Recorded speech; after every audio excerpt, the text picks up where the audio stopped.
আজকে আপনাদেরকে আইএলটিএস পরীক্ষার রিডিং সেগমেন্টের সামারি কমপ্লিশন টাইপ কোয়েশ্চেনের একটা সহজ টেকনিক শিখিয়ে দিব, যেটা আপনাদেরকে প্রশ্নগুলো খুব সহজে সমাধান করতে অনেক হেল্প করবে। আসুন হাতে কলমে দেখিয়ে দিই। যেমন এখানে দেখেন, wood is a traditional building material but current environmental concerns are encouraging dash to use wood in modern construction projects। অনেক বড় সেন্টেন্স, সবচেয়ে গুরুত্বপূর্ণ শব্দ হচ্ছে wood। আচ্ছা, একটা traditional building material, environmental concerns হচ্ছে আরেকটা গুরুত্বপূর্ণ কিওয়ার্ড।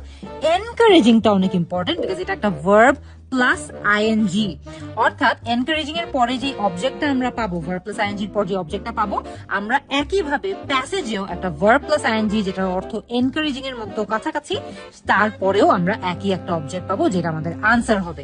চলেন দেখি উড নিয়ে কোথায় কথা বলা হয়েছে। A possible alternative to concrete is would.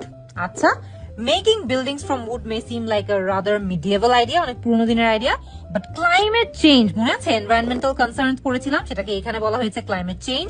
So driving architect মানে হচ্ছে আর্কিটেক্টদের মোটিভেট করছে বা ড্রাইভ করছে, তাহলে এখানেও কাদেরকে এনকারেজ করবে? আর্কিটেক্টদেরকে। তাই আমাদের এই অ্যান্সারটাও হচ্ছে আর্কিটেক্ট, এনকারেজিং আর্কিটেক্ট, আর এখানেও ড্রাইভিং আর্কিটেক্ট। অনেক সহজ ছিল না? আইএলটিএস পরীক্ষা কিন্তু অনেক সহজ হয়ে যায় যখন আমাদের এরকম ইম্পর্টেন্ট টিপস এন্ড টেকনিক্স গুলো জানা থাকে।